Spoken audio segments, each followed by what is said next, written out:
So listen to this. On the 19th of May 2021, Eberechi Eze was halfway through a routine training session, just another day at the club, while miles away, Gareth Southgate was finalizing his England squad for the Euros. At nearly 23, with only one top-flight season to his name, Eze knew the odds. He wasn't expecting anything. But back in the dressing room, as boots hit the floor and the session wound down, his phone buzzed. An FA notification. Somehow, impossibly, his name was on the list. And then, without warning, without contact, without explanation, it all collapsed. Somewhere between that message and the end of training, Eze's Achilles tendon snapped clean. No tackle, no clash, just gone. Coaches froze, players panicked, some even cried, and none of them knew why yet. They didn't know he'd just been called up. They only knew something was terribly wrong. Lying on the physio's table, Ez asked for his phone. That's when he saw it. The call-up he'd waited his entire life for, arriving at the exact moment his body betrayed him. A cruel irony that would take 4 years to undo. The kind of moment that ends careers. But for Eze, heartbreak wasn't new. It was familiar. At 13, Arsenal released him. His boyhood club, his only dream. "I remember crying in my room for a solid week," he said later. His mum told him it would be okay, but nothing felt okay. Fulham came next, and for a while, football felt fun again, until they played Arsenal. When Eze went to shake the manager's hand, his emotions hit him all over again. The past never really left. Then Fulham let him go too. So did Reading. At 16, he felt stranded. Millwall offered a scholarship, but by 18, they told him straight. He wasn't good enough and never would be. That became the label everywhere he went. Just a street player. Too flashy. Too informal. Someone who treated stadiums like cages in South London. And maybe that part was true.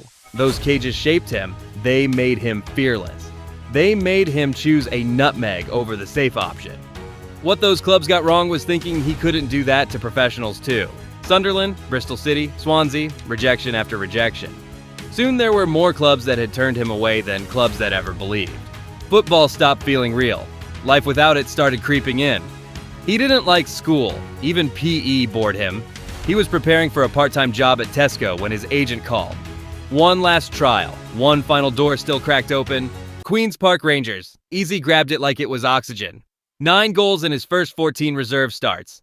8 weeks later, a new manager, Ian Holloway, put him straight into the first team. FA Cup, starting 11, dream moment. But 15 minutes in, without a big hit, without drama, Ez started limping, subbed off, injured, again. 8 months passed before he touched the pitch. When he did, it was League Two, barely noticed, barely trusted, until a Wycombe Wanderers scout saw him at under-23 level, gliding past players, embarrassing defenders, nearly scoring for fun, and couldn't believe QPR were willing to let him go without a fight. Because by now, this wasn't luck. This was survival. Within 2 weeks, Eze was already wearing the Wycombe shirt, and suddenly everything made sense.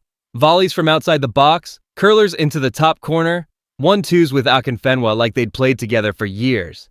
It was obvious. Too obvious. By January, Ian Holloway was scrambling to undo his mistake, recalling Eze from loan and promising to build an attacking system around him, because QPR were sinking. Fewer goals scored than bottom-place Sunderland, staring relegation straight in the face. But promises don't always turn into minutes. Teammate James Perch would later admit he'd watch training and think, how is this kid not playing every week? Steve McLaren seemed to agree. The moment he took over, he handed Eze the number 10 shirt, the same one Adel Tarabt had worn 4 years earlier, and finally let him loose. And Eze delivered. The volleys returned. The confidence followed. By October, he was playing for England's under-20s. Rumors of Tottenham started swirling, and when a reporter asked what the difference was between Holloway and McLaren, Eze struggled for a diplomatic answer, until goalkeeper Matt Ingram walked past and shouted, "Well, he's actually playing him for a start." Still, the rise wasn't smooth. A dip in form turned into months. Abuse on social media crept into his head. By the time the transfer window opened, Tottenham pulled out. Painful. Especially with them coming off a Champions League final. But the reset came fast. New season, opening day, a ridiculous solo goal. Then Luton, an assist and a 30-yard screamer to seal it. Even from midfield, as he dominated everything.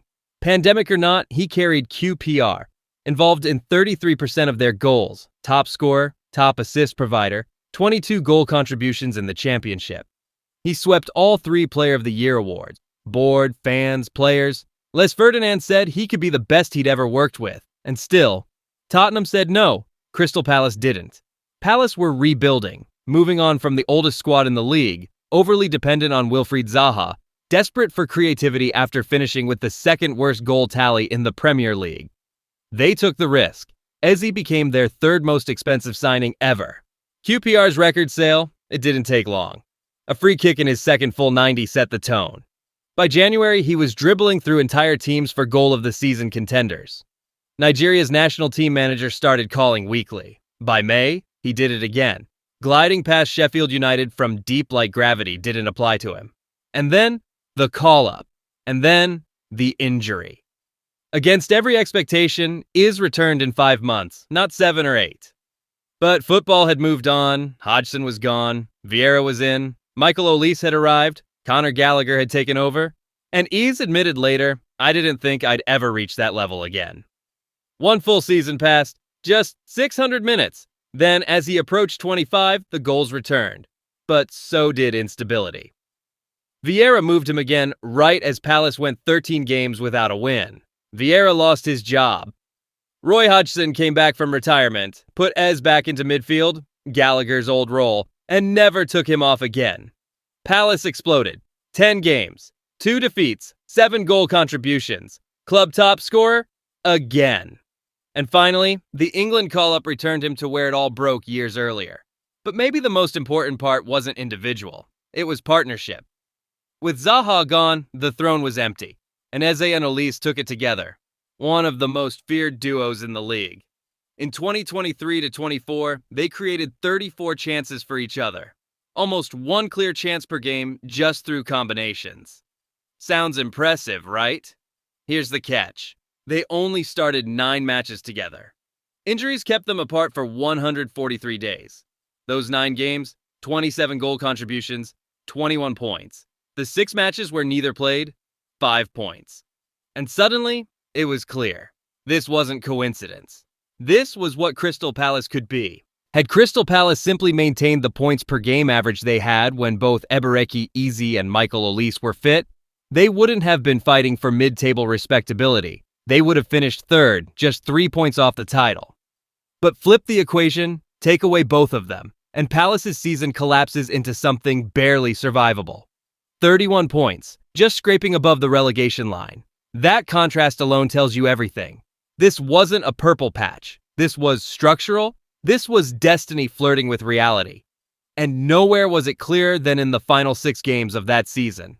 Olise returned. The handbrake came off. Palace won all 6. Liverpool, Manchester United, Newcastle, Aston Villa, the same Villa that would finish 4th. Eze was scoring bicycle kicks, dribbling goalkeepers, turning Premier League defenses into props. Pundits stopped hedging their praise. They said it outright now. These two could play for any team in the world. And Eze? He finally walked back into the England setup like he'd never left. Then Bayern took Olise. No safety net, no partner, no easing in. And if anyone thought Eze needed training wheels, they were about to be painfully corrected. Because if 2023-24 had the potential to be Palace's greatest ever season, 2024-25 became it, undeniably.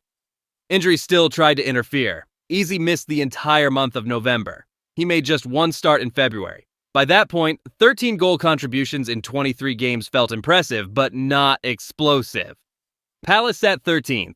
And then manager Oliver Glasner said something that, in hindsight, explains everything that followed. Eze can be an overthinker. I've told him, in training, 99 times out of 100, you score. It's not ability. It's something in the mind. A month after returning, Eze scored his first ever goal for England. Context matters here. He became the first Crystal Palace player to score for England since 1976. Nearly 50 years. No Big Six badge, no shortcut. Just persistence. And once that barrier broke, everything poured out at once. 5 days later, FA Cup quarterfinal, Fulham. Eze glides past defenders like they're walking through water, rifles one from outside the box, then assists the second. The week after that, 2 assists against Brighton, then a goal against Manchester City. And then something surreal. 5 games in a row, 5 defining moments, a volley straight from a corner against Arsenal, the opener in the FA Cup semi-final, the equalizer against Nottingham Forest. Crystal Palace had been there twice before. They had never won, no major trophies, ever. But now they had beaten Pep Guardiola's Manchester City, lifted silverware, and qualified for the Europa League. As Eze said himself, this is what dreams are made of. Except the dream wasn't done.